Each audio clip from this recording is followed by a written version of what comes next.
Good morning. I always wonder when we sing a song and it has the word yonder in it, if it was written from a guy from the South.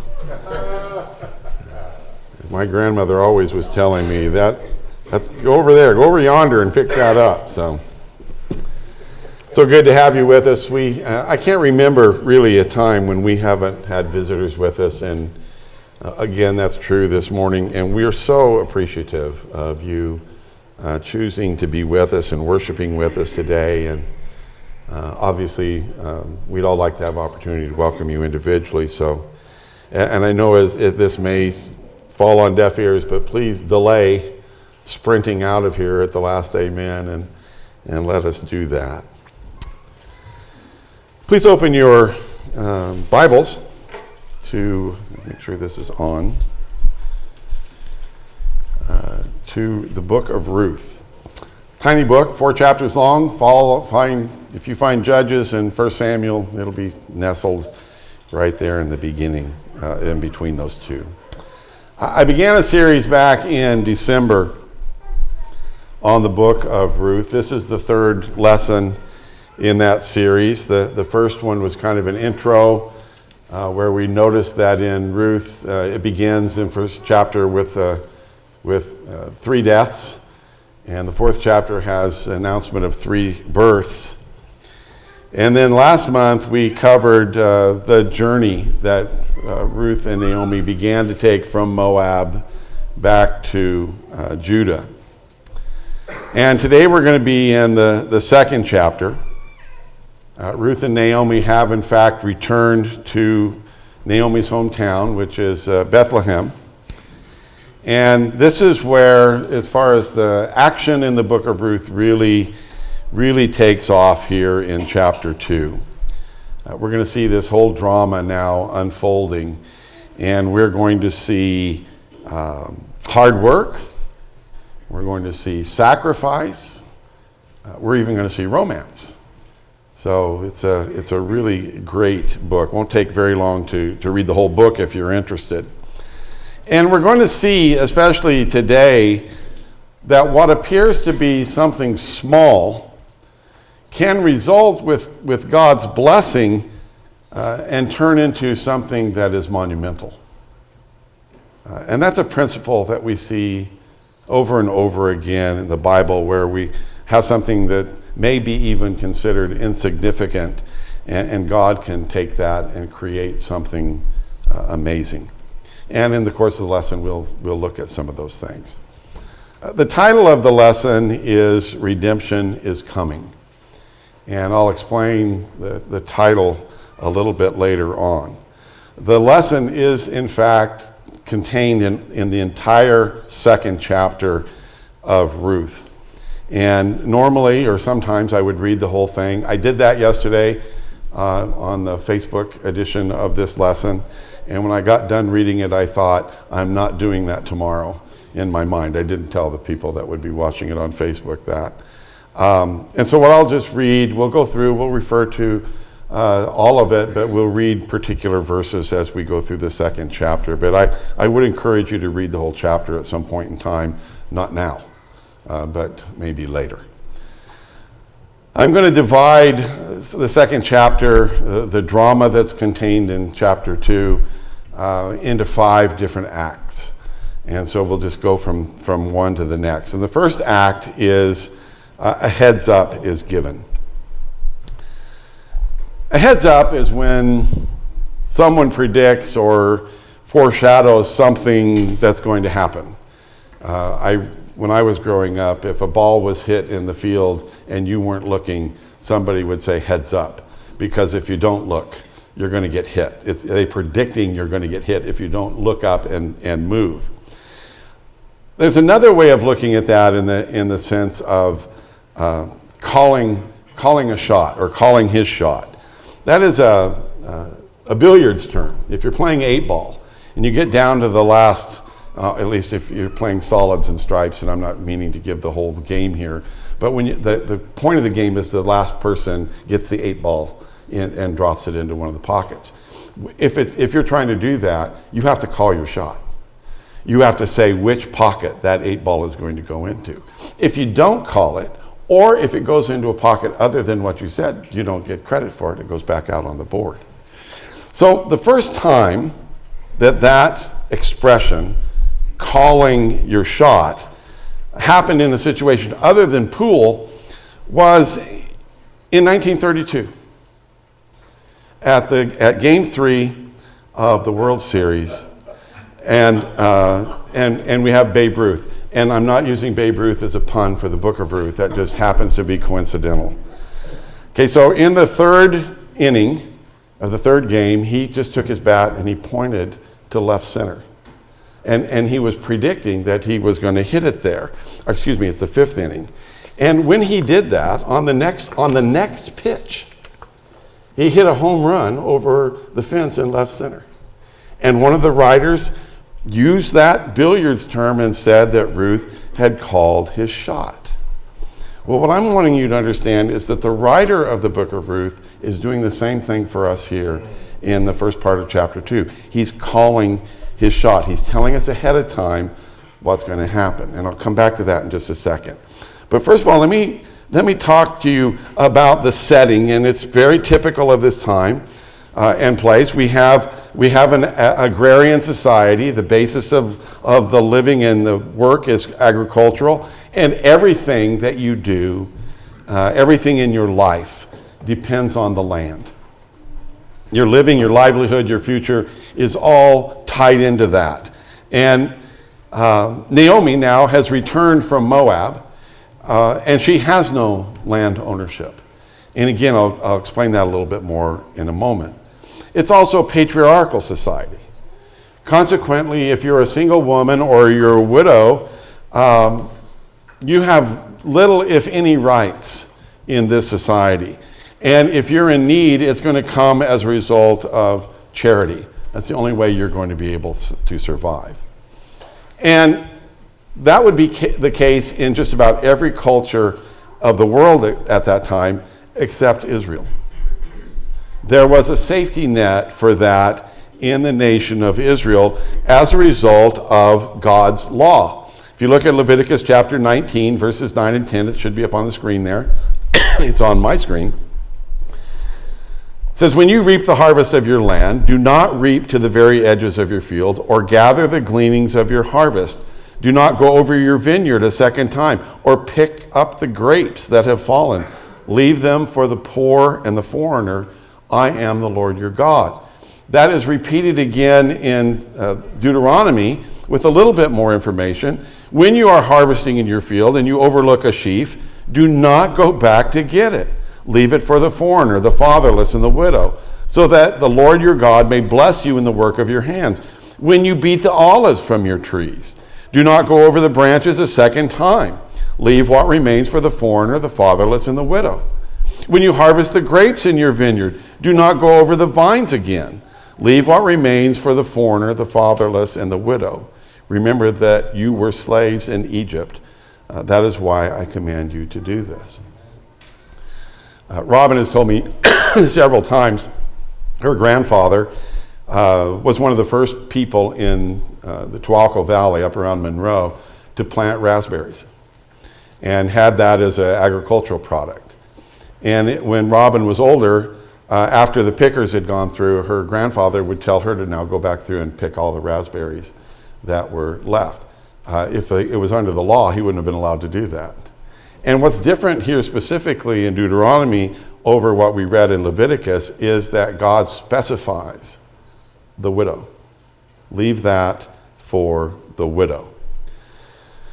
So God, again, no other nation had that, but this is a reflection of God's heart and his concern for the people that are distressed, for the people that are poor, people that are destitute. So let's get back to the heads up. And the heads up is given in this section of Ruth 2, 1 through 3. So let's read that. But specifically, we're going to look at verse 1 when we come back to it. Now Naomi had a relative of her husband on her husband's side, a man of standing from the clan of Elimelech, whose name was Boaz. And Ruth, the Moabite, said to Naomi, let me go to the field and pick up the leftover grain behind anyone in whose eyes I find favor. Naomi said to her, "Go ahead, my daughter." So she went out, entered a field, and began to glean behind the harvesters. As it turned out, she was working a field belonging to Boaz, who was from the clan of Elimelech. Now listen, until now in the book of Ruth, this has been like a two-person story. It's been Naomi and Ruth. And now we have a third person who's entering into the storyline, a third person by the name of Boaz, who is a near relative of Naomi's by marriage. He's related to Elimelech, her late husband, and he is a man of standing in the family. So there's the heads up. Now we have Boaz introduced to us. In verse 2, Ruth wants to help Naomi, and they're destitute, they need, and so she's asking if she can go. Remember at the end of chapter 1, when they arrived in Bethlehem, it was the beginning of the barley harvest. That's told to us at the end of the first chapter. And so she's asking permission from Naomi to go out into the field to glean in the fields. Now you need to appreciate the fact that this is not a venture that is without risk. She is a Moabite. We've already established that. And Moabites were unloved. They were sometimes considered to be the enemies of God's people, especially in the time of the Judges, which Ruth is set in. If you look at Judges chapter 3 and verse 12, again, the Israelites did evil in the eyes of the Lord, and because they did this evil, the Lord gave Eglon, king of Moab, power over Israel. So Moab has been their conqueror in the past, their overlords in whatever way.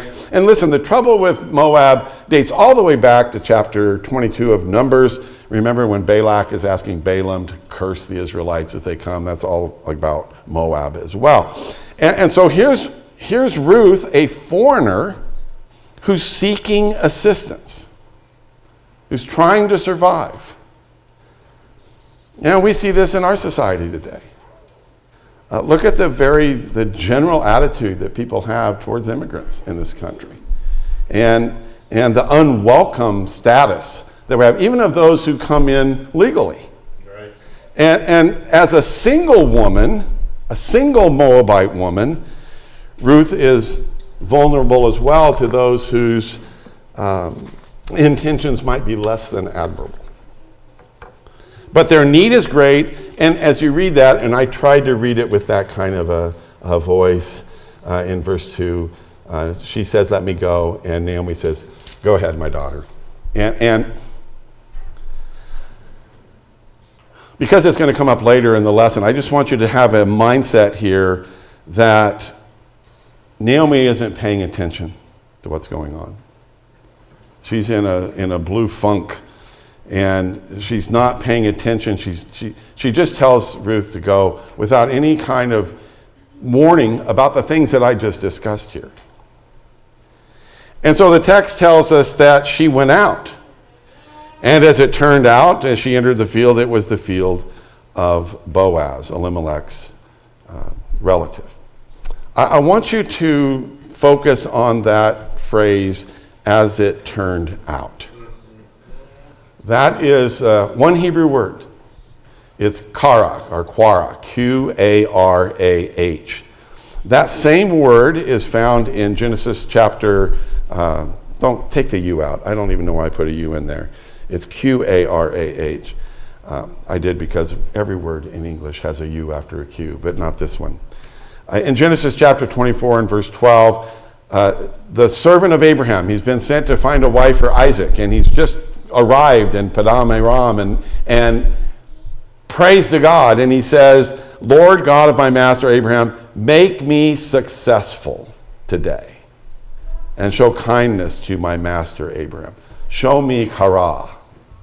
And that term to the Hebrew people was a word that had as a connotation God's help, God's providence. And the writer of Ruth is well aware of the meaning of that word to a Hebrew ear. And what the writer is telling us in another heads up is God's hand is in this story. As it happened. Really? Just happened to be that way? No, not that at all. So the second act is Ruth and Boaz meet. And this whole section goes down through verse 13. Again, we're not going to read the whole thing, but I am going to read verses 4 through 7 as we begin this. Just then Boaz arrived from Bethlehem and greeted the harvesters. "The Lord be with you." "The Lord bless you," they answered. I couldn't give you multiple voices, but that's all of them responding. Boaz asked the overseer of his harvesters, "Who does that young woman belong to?" The overseer replied, "She is the Moabite who came back from Moab with Naomi." She said, and this is still the overseer speaking, she said, "Please let me glean and gather among the sheaves behind the harvesters." She came into the field and has remained here from morning till now, except for a short rest in the shelter. So what we have is Boaz comes, he's coming to the field, he's a man of standing, he owns the field, he's hired the workers, he's coming to see how the harvest is going and the workers are doing, and he sees Ruth and he asks about her, and he receives a good report. She asked to be here. She's the one who came back with Naomi. He knows Naomi, Boaz does. He knows about Ruth's love and her loyalty and knows why she's there gleaning. And listen, gleaning is work that's done by the destitute, by the hungry, the people who have been compromised in some way. And gleaning is back-breaking work. I don't know how many of you have ever picked strawberries to earn money. When we lived in Oregon, my dad did this for me when I was younger. We went into the orchards and he had us pick fruit to try to teach us to get a good job, okay, or an education. And so I took Nathaniel when he was in junior high into the strawberry fields, and we were going to work for a couple of days picking strawberries. And so you're bending over, you're picking, and he only lasted one day. Because it's hard work. Well, harvesting is hard work. Gleaning is even more difficult because you're just getting what's left.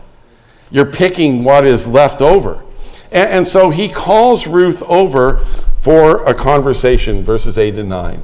So Boaz said to Ruth, "My daughter, listen to me. Don't go and glean in another field. Don't go away from here.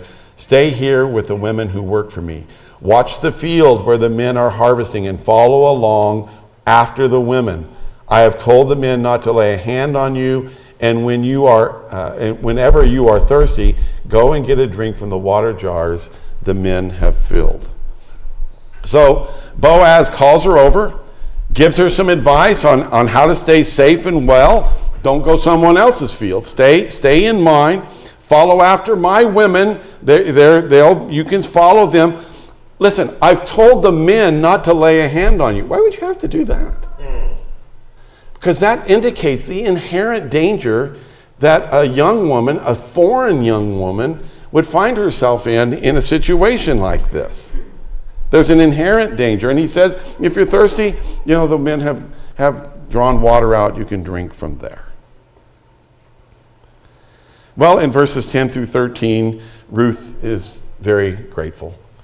At this, she bowed down with her face to the ground. She asked him, "Why have I found such favor in your eyes that you notice me, a foreigner?" Boaz replied, "I have been told all about what you have done for your mother-in-law since the death of your husband, how you left your father and mother and your homeland and came to live with the people you did not know before." And I'm going to stop right there for the moment. So Ruth is grateful, and she's curious.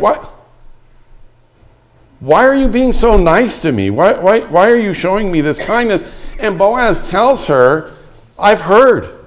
I know what you've done. I know what you sacrificed to come with Naomi." And in fact, in verse 12, Boaz prays a blessing over her.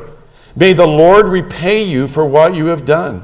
May you be richly rewarded by the Lord, the God of Israel, under whose wings you have come to take refuge." Remember when Ruth said, "Your God will be my God"? That obviously was also told, it seems, to Boaz. And so again in verse 13, Ruth thanks him for his kindness. Listen, you and I know something here that Ruth does not know. we know that Boaz is a near kinsman. He's the guardian redeemer for Naomi and Naomi's family. Ruth doesn't know that. So Ruth really is in the dark because she feels like she has no standing at all with Boaz. But the writer gave us a heads up, so we know that. So chapter 3, we've entitled Leftovers. Let's read verse 14. At mealtime, Boaz said to her, "Come over here, have some bread and dip it in the wine vinegar." And when she sat down with the harvesters, he offered her some roasted grain. She ate all she wanted and had some left over. So she is invited to come join the owner and servants for the midday meal there.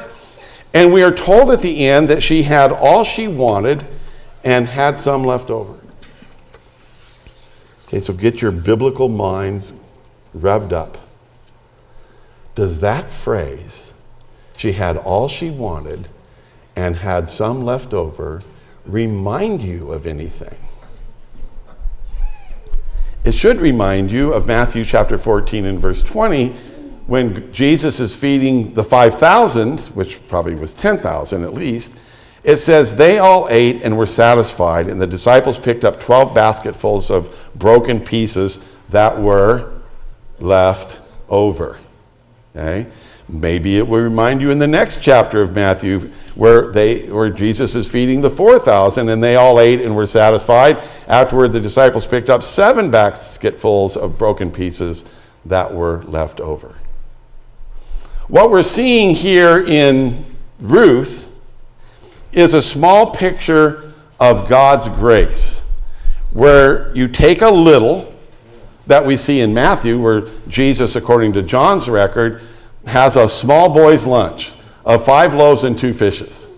And he takes a small boy's lunch and feeds a feast for thousands to the point that there's leftovers. And the next chapter, we have 7 loaves and a few fish, and we feed a crowd of 4,000.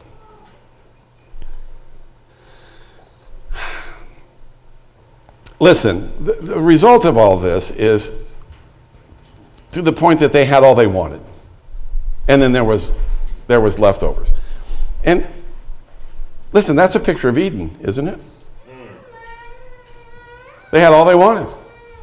They had more than enough in Eden. And of course, they traded that for something quite less.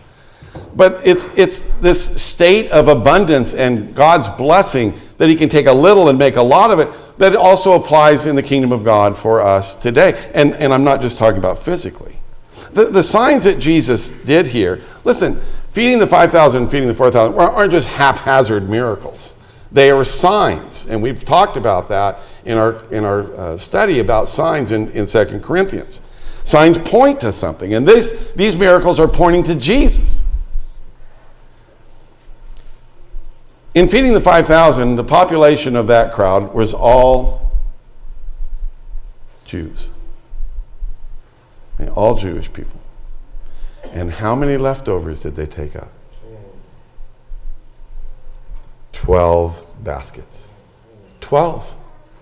Showing a sign indicating that here's the Messiah, and he's going to be able to meet the needs of the whole nation, all 12 tribes.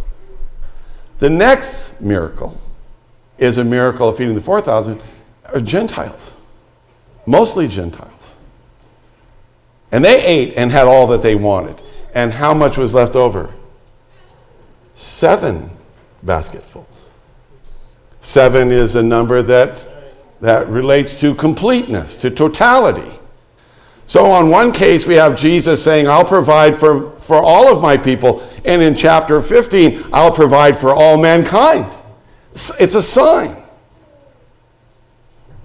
So Boaz, who's in the lineage of Jesus, is modeling that here. Early on, Ruth had all that she wanted and had some left over. So we go to Act 4, where Naomi notices. Now, I want to just kind of preface this. As I'm reading and studying the book of Ruth, this is actually could have been called Naomi. She's the main character. It's as I was talking to Robin about this morning, she said, the story arc follows Naomi. Ruth is in it because Naomi's not in the lineage of Jesus. Ruth is. But it's Naomi's story. And it's a story about redemption, and it is the redemption of Naomi that we read about here in the book of Ruth. Naomi has become embittered because of what has happened in her life. And in fact, as you know, and I'll remind you here shortly, she's been blaming God for that. In Ruth chapter 1, verse 13, the latter part of the verse, when the girls are saying, we'll go with you, she says to Orpah and Ruth, would you remain unmarried for them, my future possible children that aren't going to ever happen? No, my daughters, it's more bitter for me than for you. Yes, you've lost a husband. I've lost a husband too.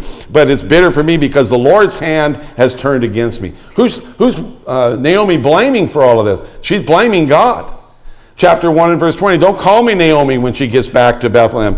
Call me Mara. Why? Because the Almighty has made my life bitter. In verse 21, I went away full, but the Lord has brought me back empty. Why call me Naomi? The Lord has afflicted me. The Almighty has brought misfortune upon me. She is so embittered against God and blaming God.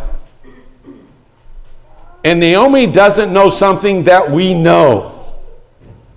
And that is that God has plans for good for her and not for evil. So let's read verses 17 and 18 of Ruth 2. So Ruth gleaned in the field until evening. Then she threshed the barley she had gathered, and it had amounted to about an ephah. She carried it back to town, and her mother-in-law saw how much she had gathered, and Ruth also brought out and gave her what she had left over after she had eaten enough. So Ruth gleaned, and after she had beat it out and we just have the grains, she had an ephah of barley. And I know that you're just dying to know how much an ephah is. And I'm just the guy to tell you. 10 omers. That should clear that up. Actually, it amounts to about 22 dry quarts. And you can kind of picture a quart. It's many pounds. In fact, an omer was enough grain to fulfill all of your needs for a day. She has 10 omers. So she gleaned enough that day to last them for 10 days, is basically what you're seeing happening there. Plus, Ruth brought her doggy bag from lunch, and so that's got bread and got roasted grain in it, and gives that to Naomi as well. Now let's look at verse 19. Her mother-in-law asked her, where did you glean today? Where did you work? Blessed be the man who took notice of you. Then Ruth told her mother-in-law about the one at whose place she had been working. The name of the man I worked with today is Boaz, she said. Blessed is the man who noticed you. Who is it? Where did you glean? And Ruth said, well, it's a farmer by the name of Boaz. And I want you to realize that from my perspective, this is the first time Naomi has picked up her head and looked around at what's happening to her and is taking an interest in what's happening. That's why I said earlier when she said, when Ruth asked her, can I go do it? She said, go, my daughter. I mean, it's just like, I don't have time to take care of you. You just go. And I appreciated the song that Randy chose, the first song this morning, Open My Eyes That I May See. That's Naomi right here. Her eyes have finally been opened. She's now seeing God's hand in this. It just so happened that he ended up Naomi is starting to see that, and she's starting to get some hope. Which brings us to the last act, the Redeemer act. And listen, we have been talking about redemption. We've been talking about Redeemer. Now it's coming front and center. Let's read verse 20. Naomi, now that she's heard that it's Boaz, says, "The Lord bless him," Naomi said to her daughter-in-law. "He has not stopped showing his kindness to the living and the dead." She added, "That man is our close relative. He is one of our guardian redeemers." And so this idea of redemption is right up front now. And in fact, the idea of a redeemer is now taken flesh. It's not just a concept out there. It's embodied in this guy named Boaz, who's one of our guardian redeemers. He's one of our close relatives. So let's just stop here and let me ask, what does it mean to be a redeemer? Well, by the time we get through with this book, you'll understand it completely. But in Israel, it had to do with land ownership and the land being returned to the rightful owner. If a family lost its land for some reason, it lost its financial independence. That's where you, as we said earlier, that's where you get your livelihood. And perhaps you were a person who had found yourself in some debt that you couldn't pay.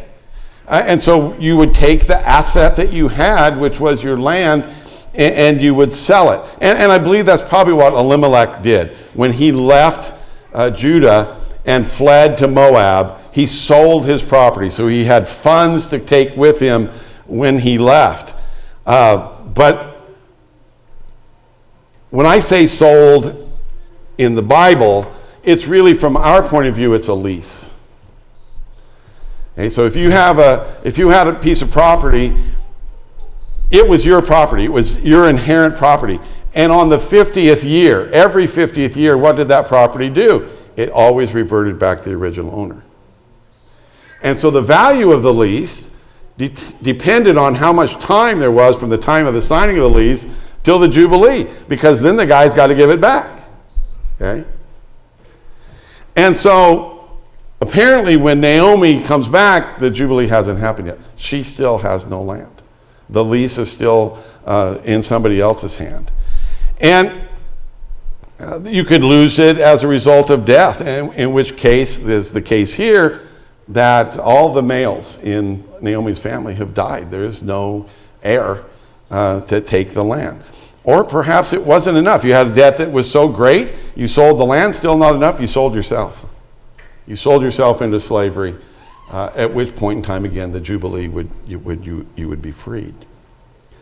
So the Redeemer is the one who buys that back, who pays off the lease and hands it back and restores it to the rightful hereditary owner. And that would be voluntarily done. But in doing so, for instance, when Boaz does this, as we're going to see, now that he's responsible for the land. He's also responsible for everybody that lives on the land. So those are all those mouths that also need to be fed. And so it's an act that's voluntary. It's also a sacrificial act. And the only, I guess, parallel that I could give you for something like that would be if, I can say this because none of my brothers have sons. If my brother and his wife were killed in a car accident and my nephew was left alone. The nephew could become a ward of the state, or I could say, no, the nephew comes to be with me, and I will take responsibility for him, and I'll provide for him until he reaches age, which will be his Jubilee, when he'll be on his own. That's kind of a rough estimate of what we're looking at happening here. And again, we see God's providence in having this whole process of how to take care of this and make sure that the land stays with the family. And that's all covered in Leviticus chapter 25. Another homework assignment for you to read that, to see how that works out. So the person that is freed has been redeemed. And that word redeemed and redemption in Hebrew is the Hebrew word ga'al. Ga'al. It is found, for instance, in Exodus chapter 6 and verse 6, where Moses is being given instructions by God. Therefore say to the Israelites, I am the Lord, and I will bring you out from under the yoke of the Egyptians. I will free you from being slaves to them, and I will redeem. I will galal you with an outstretched arm and with mighty acts of judgment. The idea of redemption is the ga'al. And you'll notice here as we're looking in Ruth that Naomi said, this man is our close relative. He is our near kinsman. He is our guardian redeemer. I couldn't help but think of Hebrews chapter 2 and verse 17. For this reason, speaking of Jesus, he had to be made like them, fully human in every way, in order that he might become a merciful and faithful high priest in service to God, and that he might make atonement for the sins of the people, because he himself suffered when he was tempted. He's able to help those who are being redeemed. He became just like us. He is our near kinsman. He is our close relative who became like us to redeem us. Paul said in Romans chapter 6, but thanks be to God that though you used to be slaves to sin, you have come to obey from your heart the pattern of teaching that has now claimed your allegiance. You have been set free from sin and have become slaves to righteousness. In Christ, we are freed from the bondage that we placed ourselves in, that we sold ourselves into. And we are bought by the blood of our near kinsman, the one who is like us. And that's where we're going to end today. I love cliffhangers, don't you? So let me finish reading there. Naomi said to Ruth, her daughter-in-law, it would be good for you, my daughter, to go with the women who work for him, because in someone else's fields you might be harmed. Telling her that now, not before, but now that her eyes have been opened, now that she sees God working, now she's able to give instructions. And so Ruth stayed close to the women of Boaz to glean until the barley harvest, or the barley and wheat harvest were finished, and she lived with her mother-in-law. Listen, as we close this out, you and I need to heed that same advice that Naomi gave to Ruth in verse 22, and that is we need to stay with Jesus. We need to stay with our Redeemer, work in his field. And Jesus already paid the price for us. He paid the price for us at Calvary, and in hopes, paid it ahead of time, in hopes that we would accept his invitation to have a relationship with him, and so that he can become our Redeemer, so he can redeem us and free us from the bondage of the sin that we chose, of the choices that we made. And I'll tell you that when you think about the blessings of Jesus and the promises of eternal life that he offers, that is completely beyond our ability to either measure or even comprehend. But they're real. You'll have all you need and left over in the Lord. So I'm hoping, like Naomi, that you'll have your eyes opened to your life. And don't blame God for where you are right now.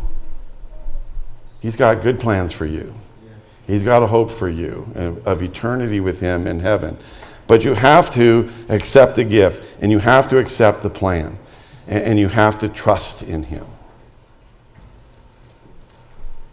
Jesus is, in fact, a loving shepherd who's calling us to allow him to take care of us and to trust him, to let him be our Redeemer. And if we can help you with that, please come forward while we sing this next song. Jesus, the loving shepherd, calleth thee now to come into the full